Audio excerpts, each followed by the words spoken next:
Neil here from Geauga Firearms Academy. Thanks for watching. Today I've got a very exciting video. We are going to be doing the Cloak mod outside the waistband holster review from Alien Gear. So let's get started. This is the package that you get, your Alien Gear package.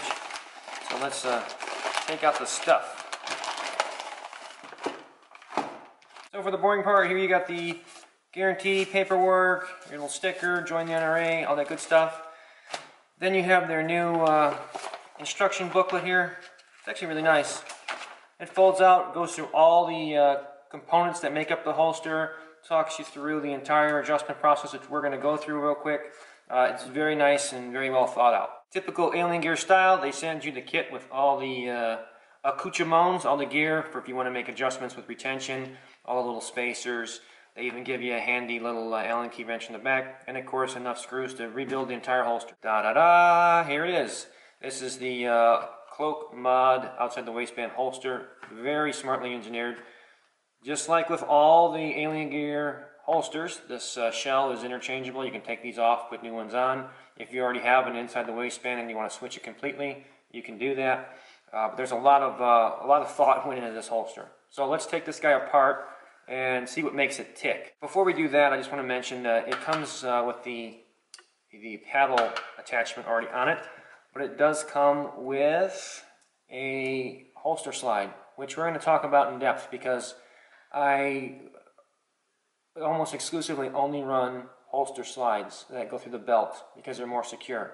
But we're gonna talk about that in just a second. In addition to that, with the holster slide, there's also spacers that come with it, very smartly engineered, and additional screws to put in there so that you can adjust it for a thicker belt. Here I'm going to take out all the screws, and we're going to take this apart one at a time. So we remove all the screws, we take the outer shell off. Again, this is what you can replace for the life of the holster. If you get a different firearm, just go ahead and take this off.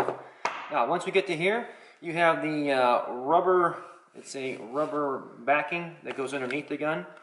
And so let's see what happens when we take this guy off. And the way you do that, you just kind of slide it up over the screws, and it slides right off. And so this is literally a rubber backing, which goes between the gun, the outer shell, and that. Keep it protected. Now here's what's interesting. This is a secondary weapon. No, I'm just kidding. This is a flex steel plate that goes underneath all that, so that when you put the gun in, it actually flexes around the gun. This is a pretty ingenious idea there. It really gives it very smooth reholstering and drawing, and a little additional retention. I don't know if the camera can pick it up or not, but very cool. They did put the Second Amendment printed right on the back, so that's pretty awesome. So now that we have that apart, there is the paddle holster. So if you wanted to go ahead and take that off, and we'll do that next, and we'll show you how the belt slide goes on. So we're going to go ahead and remove these screws. Once we've gone ahead and removed that, we can now take our belt clip off. This is where you can adjust the cant, and I'll be honest, I run 0 cant to my holsters. I want to, as soon as I clear the front of that muzzle out of that holster, I want everything to be coming up towards my threat. So I run a 0 cant, so that was one of the selling points here. It is adjustable for those of you that do like a cant. You can go in either direction, 15 degrees or 0.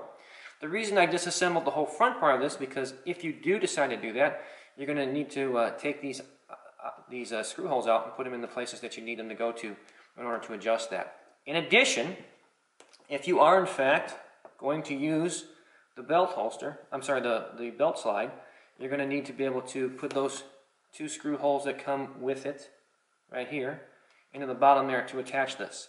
And this is originally the first setup that I did. As soon as I got it, I took the belt clip off and put this on. And I'm going to tell you what I found. Before we get to what I think of the belt slide versus the paddle, we're going to just reinstall the paddle itself by putting in the 2 screws or putting those other 2 to put the belt slide on. And then we can flip it over and start the reinstallation of the rest of the components here. So again, we're going to have our rubberized plate here and our steel. So the steel will go on first, like so. And there is a 4th screw here. It just fell out. I have it over in the corner, so that will be reattached. So there's going to be 4. And then what we're going to do with this guy here is we're going to line the top of this off.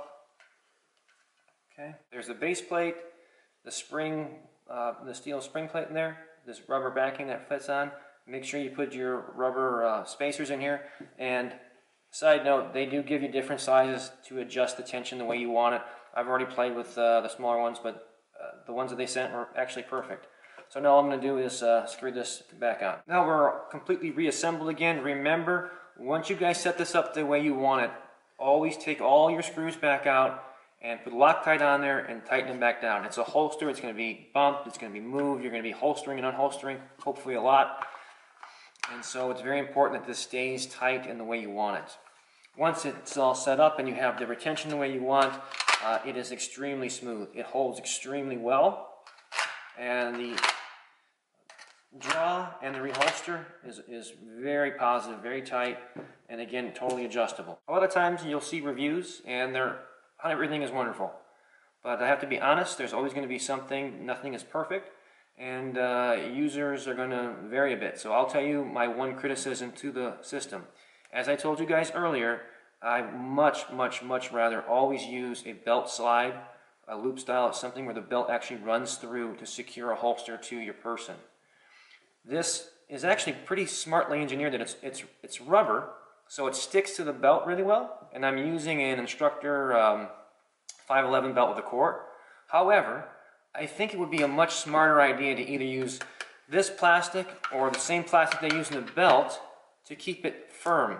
Because what happens is, once it's actually up onto your belt like this, because it's rubber, it tends to allow the gun to pull away from the body. There's a lot more flex in there than I would prefer.